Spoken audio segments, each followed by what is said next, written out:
Hi welcome to real estate channel. Hyderabad లో real estate ఇంకా మందగమనంలోనే ఉంది. తెలంగాణ అసెంబ్లీ ఎన్నికలు ముగిసిన తర్వాత కూడా పరిస్థితి మారలేదు. పార్లమెంట్ ఎన్నికలు, ఏపీ అసెంబ్లీ ఎన్నికల తర్వాత రియల్ ఎస్టేట్ కుదుటపడి పుంజుకునే అవకాశం కనిపిస్తోంది. రియల్ ఎస్టేట్ మందగమనంలో ఉందని రియల్టర్లు కృత్రిమ భూమి సృష్టిస్తున్నారని ఏడాదిన్నరగా పరిస్థితిలో మార్పే లేదు.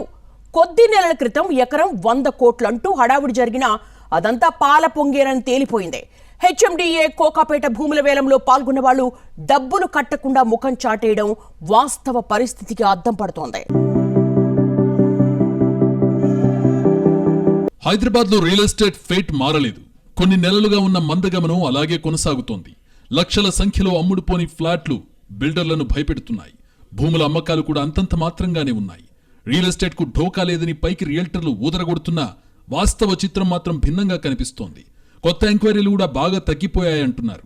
కేవలం అత్యవసరం ఉన్నవాళ్లు మినహా ఎవ్వరూ ఫ్లాట్ల వైపు తొంగి చూడడం లేదు. అయినా సరే కొందరు రియల్టర్లు కృత్రిమ భూమ్ క్రియేట్ చేయడానికి కొత్త వెంచర్లు, ప్రాజెక్టులు చేస్తూ హడావిడి చేస్తున్నారనే వాదన గట్టిగా వినిపిస్తోంది. రియల్ ఎస్టేట్ ప్రయత్నం చేస్తూనే ఉంది. హైదరాబాద్ లో గతేడాది నుంచి రియల్ ఎస్టేట్ మందగమనంలో ఉంది. భూమ్ తేవడానికి సెప్టెంబర్ రియల్ ఎస్టేట్ అద్భుతంగా ఉందని చెప్పడానికి బుద్వేల్, మోకిలా, కోకాపేట్లో భూములు హెచ్ఎండిఏ వేలం వేసింది. ఎకరా 100 కోట్లకు పైగా పలికి కోకాపేట్ రికార్డులు క్రియేట్ చేసింది. హైదరాబాద్ లో రియల్ భూమి ఉందని అప్పట్లో రాజకీయ పార్టీలు కూడా చెప్పుకున్నాయి. అయితే కోకాపేట్ మినహా మిగతా మోకిలా, బుద్వేల్లో హెచ్ఎండిఏ భూముల వేలానికి 30% అడ్వాన్స్ ఇచ్చి వేలం పాట పాడిన వాళ్లు ఇప్పుడు పత్తా లేకుండా పోయారని చర్చ జరుగుతోంది. దానికి తోడు గత ప్రభుత్వ హయాంలో జరిగిన భూముల కొనుగోళ్లు, అమ్మకాలు, కేటాయింపులపై తాజాగా రేవంత్ సర్కార్ విచారణ జరుపుతామని, అంతవరకు రిజిస్ట్రేషన్లు మినహా ఎలాంటి భూ సమీకరణ, భూ సేకరణ జరపకూడదని స్టాంప్స్ అండ్ రిజిస్ట్రేషన్, రెవెన్యూ శాఖకు స్పష్టమైన ఆదేశాలిచ్చింది. కేసీఆర్ సర్కార్ 9.5 కాలంలో కేవలం పశ్చిమ హైదరాబాద్ ను మాత్రమే డెవలప్ చేసిందని, చాలా చోట్ల తమ సర్కార్ ఎల్బీ నగర్ నుంచి ఉప్పల్, కోంపల్లి, ఫార్మాసిటీ విస్తరించి ఉన్న కందుకూరు వరకు అందరికీ ఉపయోగపడేలా క్లస్టర్ల వారీగా ఫార్మా విలేజ్, గ్రీన్ సిటీ ఏర్పాటు చేస్తామని ప్రకటించింది. దీంతో కొత్త ప్రభుత్వం రియల్ ఎస్టేట్ పాలసీ ఏంటో స్పష్టం చేసే వరకు హైదరాబాద్కు నలువైపులా 100 కిలోమీటర్ల పరిధిలో రియల్ ఎస్టేట్ నెమ్మదించింది. మరోవైపు మోకిలా, బుద్వేల్లో హెచ్ఎండిఏ నిర్దేశించిన గజం ధర 65,000కు పైగా పలికిన భూములకు డిమాండ్ లేదు. వాటిని కొనుగోలు చేయడానికి వేలంలో ఉత్సాహం చూపిన రియల్టర్లు, బిల్డర్లు, వ్యాపార సంస్థలు డబ్బులు చెల్లించాలంటూ హెచ్ఎండిఏ అధికారులు వెంటపడుతున్నా ముఖం చాటేస్తున్నారు. అయితే మందకొడిగా ఉన్న రియల్ ఎస్టేట్ అద్భుతంగా ఉందని చెబుతూ ధరలు పెంచుకుంటున్నారు ఫ్లాట్ ఓనర్లు. కొత్త ప్రాజెక్టులో సంక్రాంతి తర్వాత చదరపడుగుకి 300 నుంచి 500 రూపాయలు పెరుగుతుందని, కొనుగోళ్లకు త్వరపడాలని ఊదరగొడుతున్నారు. మరోవైపు త్వరలో లోక్సభ, ఏపీ శాసనసభ ఎన్నికలుండడంతో క్యాష్ ఫ్లో ఆగిపోయింది. వచ్చే జూన్ వరకు కేంద్రంలోనూ కొత్త సర్కార్ ఏర్పడే అవకాశం ఉంది గనుక అప్పట్నుంచి తమకు మంచి రోజులు వస్తాయని రియల్టర్లు ఆశావహంగా ఉన్నారు. అయితే చదరపడుగుకి 300 నుంచి 500 రూపాయలు రేటు పెంచుకుని అలా వచ్చిన డబ్బుతో ఏడాదిన్నరగా పేరుకుపోయిన అప్పులు, నిర్మాణ వ్యయం, తెచ్చిన అప్పులపై వడ్డీలు కట్టడానికి వాడుతున్నారు. ఇక ఇప్పటికే హైదరాబాద్ చుట్టుపక్కల ఎల్బీ నగర్, ఉప్పల్, సుచిత్ర, కోంపల్లి, మల్లంపేట ప్రాంతాల్లో భారీ ప్రాజెక్టు ఓనర్లు కూడా ఎగువ మధ్యతరగతిని టార్గెట్ చేసి వెంచర్లు వేస్తున్నారు. ఓఆర్ఆర్ను దగ్గరగా చూపిస్తూ ఇక్కడ ఫ్లాట్స్ తీసుకుంటే భవిష్యత్ ఇటే ఉంటుందని ఊదరగొడుతున్నారు. చదరపడుగు 5,000 రూపాయలతో ప్రారంభమవుతోంది. నేరుగా క్యాష్ కట్టేస్తే 4,000కే ఇవ్వడానికి రెడీ అంటున్నారు. వెస్ట్ హైదరాబాద్ లో పాత ప్రాజెక్టులు కట్టిన వాటిని అమ్ముకోవడానికి నానా అగచాట్లు పడుతున్నాయి. గతంలో కొన్న భూములకు ఇప్పుడు రిజిస్ట్రేషన్లు జరుగుతున్నాయి. అందుకే రిజిస్ట్రేషన్ల సంఖ్యలో మరీ తగ్గుదల కనిపించడం లేదనే వాదన ఉంది. అంత మాత్రాన రియల్ ఎస్టేట్ బాగున్నట్టు కాదనే అభిప్రాయాలున్నాయి. ప్రభుత్వం భూముల రిజిస్ట్రేషన్లకు HMDA, GHMC, revenue, stamps and registration, directorate of country and town planning శాఖల్లో పూర్తిస్థాయి ప్రక్షాళన చేయాలని భావిస్తోంది. అందులో భాగంగా హెచ్ఎండిఏ అధికారుల్ని పూర్తిగా మార్చేశారు. గత ప్రభుత్వ హయాంలో రియల్టర్లకు ఇబ్బడిముబ్బడిగా మేళ్లు కలిగేలా నిర్ణయాలకు కారణమైన అధికారులను పక్కకు తప్పించింది. సీఎం రేవంత్ దగ్గరే పట్టణాభివృద్ధి శాఖ ఉండడంతో హైదరాబాద్తో పాటు తెలంగాణ వ్యాప్తంగా రియల్ ఎస్టేట్ అనుమతులు ఆయన గ్రీన్ సిగ్నల్ ఇచ్చాకే ఓకే అయ్యేలా ఉన్నాయి. రియల్ ఎస్టేట్ను కేవలం వెస్ట్ హైదరాబాద్కు పరిమితం చేయకుండా గ్రేటర్ హైదరాబాద్ చుట్టూ విస్తరించడమే తమ లక్ష్యమని రేవంత్ పదే పదే చెబుతున్నారు. మరోవైపు హెచ్ఎండిఏలో ఉన్న డైరెక్టర్ల సంఖ్య కుదించాలని, ఉన్న డైరెక్టర్లకు కూడా అధికారాలు కత్తిరించడానికి గ్రౌండ్ ప్రిపేర్ అవుతోంది. గత ప్రభుత్వ హయాంలో రియల్ ఎస్టేట్ ప్రాజెక్టులకు ఎడాపెడా అనుమతులిచ్చిన 3 అధికారులని లూప్ లైన్లో పెట్టేసింది. ఇవన్నీ స్ట్రీమ్లైన్ అయ్యేదాకా హైదరాబాద్తో పాటు తెలంగాణలో రియల్ వ్యాపారం గాడిన పడే పరిస్థితి కనిపించడం లేదు. Gachibowli, Kondapur, Madhapur, Tellapur, Mokila, Shankarpalli, Kokapet, Manikonda, Alkapur, Miyapur, Kukatpally, hitech city, Chandanagar, BHEL, Patancheru, Pragathi నగర్లో గత ఏడాది ఆగస్టులో చదరపడుగు అత్యల్పంగా 5,000, అత్యధికంగా 8,000 ఉంది. ఇప్పుడు డైరెక్ట్ క్యాష్ ఇస్తే 6,000 రూపాయలకు ముందే అగ్రిమెంట్లు చేసిస్తామని బిల్డర్లు ఆఫర్ ఇస్తున్నారు. హైదరాబాద్లో రియల్ ఎస్టేట్ డౌన్ కావడానికి చాలా కారణాలున్నాయి. ఇక్కడ అవసరానికి మించి నిర్మాణాలు జరిగిపోయాయి. జనం అవసరాలను దాటి కన్స్ట్రక్షన్ పెరిగింది. సెకండ్ ఇన్వెస్ట్మెంట్ కూడా పరిధి దాటిందనే వాదనలున్నాయి. ఇబ్బడి ముబ్బడిగా కొత్త ఉద్యోగాలు రాలేదు, కొత్త కంపెనీలు కూడా రాలేదు. పైగా కోవర్కింగ్ స్పేస్లకు డిమాండ్ పెరిగింది. అపార్ట్మెంట్ సేల్స్ బాగా పడిపోయాయి. కొత్త కన్స్ట్రక్షన్స్ కి సమాచారం కోసం వచ్చేవాళ్లు లేరు. అలాగని ల్యాండ్ సేల్స్ కూడా స్పీడ్గా ఏమీ లేవు. జనంలో కొనుగోళ్ల సామర్థ్యం తగ్గింది, ఆసక్తి తగ్గింది. సెకండ్ హ్యాండ్ సేల్స్ కూడా అంతంత మాత్రంగానే ఉన్నాయి. చాలా వరకు కమర్షియల్ నిర్మాణాలు నిలిచిపోయాయి. ముడిసరుకు, సిమెంట్, స్టీల్ వంటి వాటి ధరలు, లేబర్ ఛార్జీలు పెరిగిపోవడంతో బిల్డర్లు అపార్ట్మెంట్ల ధరలను అమాంతం పెంచేశారు. ఆకాశాన్నంటుతున్న ధరలను చూసి కొనుగోలుదారులు వెనక్కి తగ్గారు. హైదరాబాద్ రియల్ ఎస్టేట్ ఐటీ మీద అతిగా ఆధారపడుతోంది. మార్కెట్ అంచనాల్లోనూ కేవలం ఐటీ ఉద్యోగుల్ని మాత్రమే పరిగణలోకి తీసుకుంటున్న ధోరణి ఉంది. ఇక్కడ చాలా రకాల పరిశ్రమలున్నాయి. లక్షల సంఖ్యలో ఉద్యోగులున్నారు. అన్ని రంగాల ఉద్యోగుల ఆదాయాలు బేరీజు వేసుకుని ప్లాన్ చేస్తే ఖచ్చితంగా వర్కౌట్ అవుతుంది. కానీ బిల్డర్లు ఆ పని చేయకపోవడమే ప్రస్తుత మాంద్యానికి కారణం. కరోనా తర్వాత ఐటీ కంపెనీలు కూడా చాలా మందికి పింక్ స్లిప్పులు ఇచ్చాయి. ఇప్పటికీ ఆ పింక్ స్లిప్పుల పర్వం కొనసాగుతోంది. దేశీయ ఐటీ కంపెనీల్లో అనుకున్నంత హైకులు కూడా ఇవ్వలేదనే వాదన ఉంది. ఐటీ ఉద్యోగుల పరిస్థితి పైకి చెప్పుకునేంత గొప్పగా లేదు. ఈ వాస్తవాల్ని గ్రహించని బిల్డర్లు ఇప్పుడు బోల్తా పడుతున్నారు. రియల్ ఎస్టేట్ మార్కెట్ కొద్ది నెలలుగా నెమ్మదించింది. కొత్త ఇళ్ల ధరలు అందుకోలేనంతగా పెరగడంతో కొన్ని వర్గాల వారు పాత ఇళ్ల వైపు మొగ్గు చూపుతున్నారు. తమ బడ్జెట్లో దొరికే ఇళ్లను కొనుగోలు చేస్తున్నారు. అయితే ఈ లావాదేవీల సంఖ్య కూడా తక్కువగానే ఉంది. హైదరాబాద్లో టాప్ 10 రియల్ ఎస్టేట్ కంపెనీల పరిస్థితి పర్లేదన్నట్టుగా ఉంది. కానీ చిన్న, మధ్య తరహా ప్రాజెక్టులన్నీ సంక్షోభంలో పడ్డాయి. అయితే కొత్త ఇళ్ల నిర్మాణం జరుగుతూనే ఉందనే మాట నిజం. ఇవన్నీ గతంలో జరిగిన ఒప్పందాల మేరకు కడుతున్న నిర్మాణాలు. కానీ కొందరు బిల్డర్లు మాత్రం అసలు విషయం చెప్పకుండా డిమాండ్ లేకపోతే ఈ స్థాయిలో నిర్మాణాలు ఎందుకు చేపడతామని ఎదురు ప్రశ్నలు వేస్తున్నారు. పార్లమెంట్, ఏపీ అసెంబ్లీ ఎన్నికల దగ్గర పడుతున్న తరుణంలో బయట క్యాష్ ఫ్లో కూడా తగ్గిపోయిందనే వాదన వినిపిస్తోంది. రాజకీయ పార్టీలన్నీ ఎన్నికల కోసం ఆర్థిక వనరులు సమకూర్చుకునే పనిలో పడ్డంతో క్యాష్ రొటేషన్ కావడం లేదు. ఈ కారణాలన్నీ రియల్ ఎస్టేట్ పై నేరుగా ప్రభావం చూపిస్తున్నాయి. జనం కూడా ఎన్నికల ఫలితాలను బట్టి పెట్టుబడులు పెట్టొచ్చనే ఆలోచనతో ఉన్నారు. కేంద్రంలో, ఏపీలో కొత్త ప్రభుత్వాలు ఏర్పడ్డాక, పరిస్థితులు కుదుటపడ్డాక రియల్ ఎస్టేట్ స్థిమితపడి పుంజుకుంటుందనే వాదన వినిపిస్తోంది. కరోనా ముందున్న స్థాయికి హైదరాబాద్ రియల్ ఎస్టేట్ మళ్లీ చేరలేదనే చెప్పాలి. అయితే కరోనా తర్వాత కొద్ది కాలం మాత్రమే ఒక్కసారిగా పెరుగుదల నమోదైంది. అది లాక్డౌన్ ఎత్తేసిన ప్రభావం మాత్రమేనని నిదానంగా తేలింది. రియల్ ఎస్టేట్ మందగమనంలో ఉందని తెలిసినా రియల్టర్లు వాస్తవాలు ఒప్పుకునే ప్రయత్నం చేయకపోవడం, పైగా అంతా బాగుందనే కలర్ ఇవ్వడం మరిన్ని ఇబ్బందులకు దారితీసే అవకాశం కనిపిస్తోంది. సమస్యను గుర్తించి పరిష్కారం కోసం వెతకాలి గాని అసలు సమస్య లేదనే ఆత్మవంచన చేసుకుంటే ఎలాగనేది $1 మిలియన్ ప్రశ్న. హైదరాబాద్ లో రియల్ వ్యాపారంలో స్తబ్దత కొనసాగుతోంది. ఎన్నికలు సమీపిస్తుండటంతో వ్యాపారులు పెట్టుబడులు పెట్టేందుకు జంకుతున్నారు. దీంతో ఏదైనా అత్యవసర నిమిత్తం అమ్ముకోవాలనుకునే వారికి మార్కెట్ లేకపోవడంతో చుక్కెదురవుతోంది. వ్యాపారం అంతంత మాత్రంగానే ఉన్నా భూముల ధరలు మాత్రం దిగి రావడం లేదు. కొన్నాళ్లుగా హైదరాబాద్ లో ఫ్లాట్ల అమ్మకాలు తగ్గుతున్నాయంటూ పలు నివేదికలు వెలుగులోకి వచ్చాయి. ఎన్నికలు, అధిక ధరలు, ఇంకా ఇతరత్రా కారణాలతో హైదరాబాద్ రియల్ మార్కెట్ మందగించింది. కొన్ని విషయాల్లో స్పష్టత రావాల్సిన పరిస్థితి ఉండడం, డిమాండ్కు మించిన సప్లైతో రియల్ ఢమాల్ అంటోంది.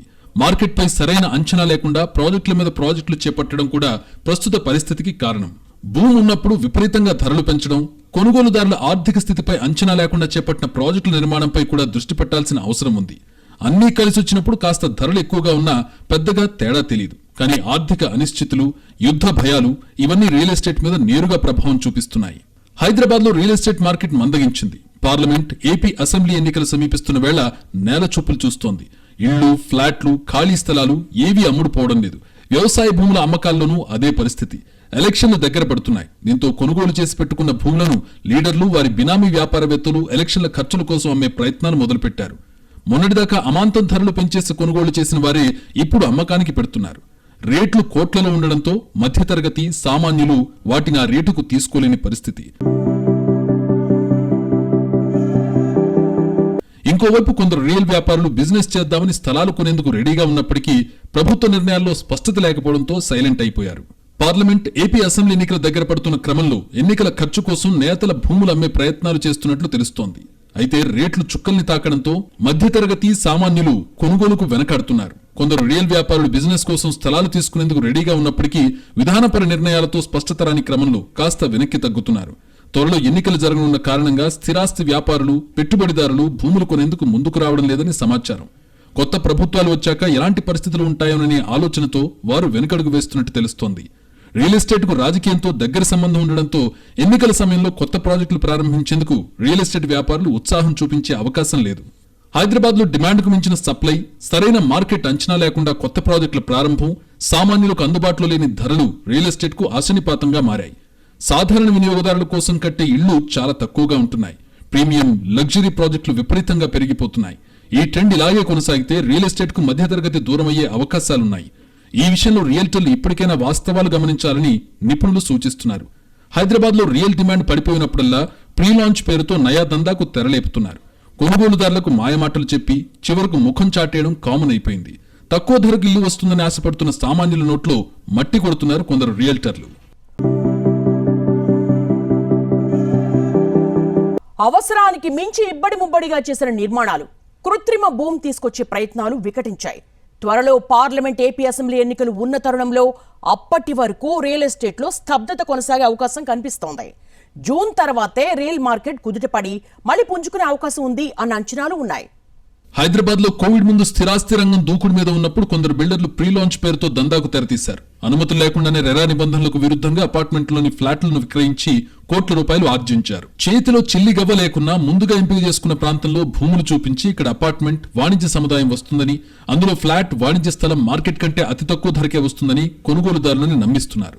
సొమ్ము మొత్తం ముందే చెల్లిస్తే చదరపడుగు 3,000 రూపాయలున్న చోట 2,000 విక్రయించి ఆ మొత్తాన్ని భూ యజమానికి చెల్లించి అవిభాజ్యపు స్థలాన్ని రిజిస్ట్రేషన్ చేస్తున్నారు. అనంతరం స్థలం కొన్న వారి నుంచి joint development cum agreement, general power of అటార్నీని బిల్డర్ రాయించుకుని అనుమతులకు దరఖాస్తు చేస్తే 3 ఏళ్ల వరకు సమయం పడుతుంది. ఈ విషయాన్ని దాచి 3 ఏళ్లలోనే నిర్మాణాలు చేస్తామంటూ సంస్థలు మభ్యపెడుతున్నాయి. జీహెచ్ఎంసీలో పలు ప్రాంతాల్లో ఇలాంటి ప్రీ లాంచ్ మోసాలు వెలుగు చూశాయి. ప్రీ లాంచ్ ఆఫర్లకు ఎవరూ కూడా మోసపోవద్దని ప్రభుత్వం, జీహెచ్ఎంసీ, హెచ్ఎండిఏ చెబుతున్నా కానీ ప్రీ లాంచ్ ఆఫర్ల దందా హైదరాబాద్ లో నడుస్తూనే ఉంది.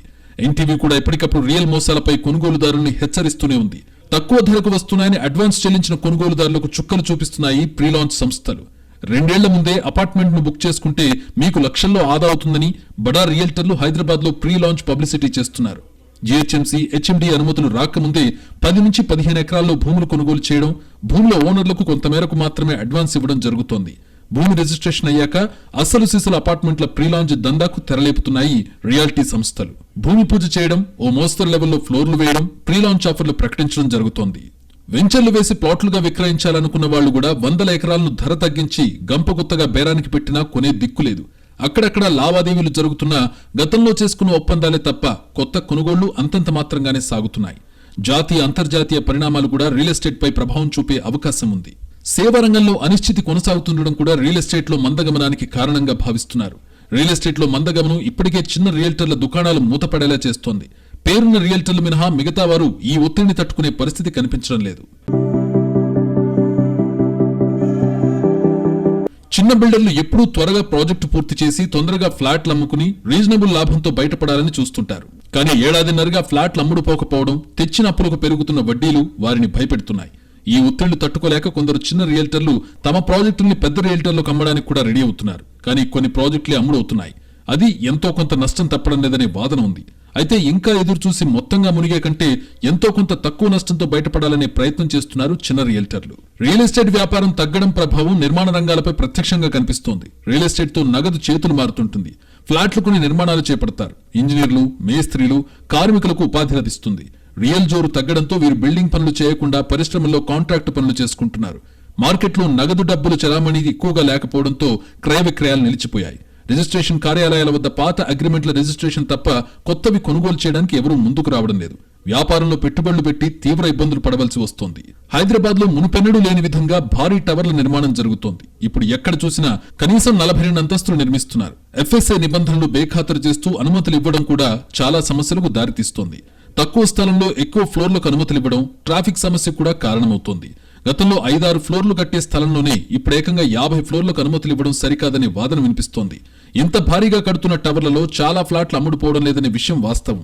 ఈ విషయాన్ని బిల్డర్లు అనధికారిక సంభాషణల్లో అంగీకరిస్తున్నా పైకి చెప్పడానికి ముందుకు రావడం లేదు.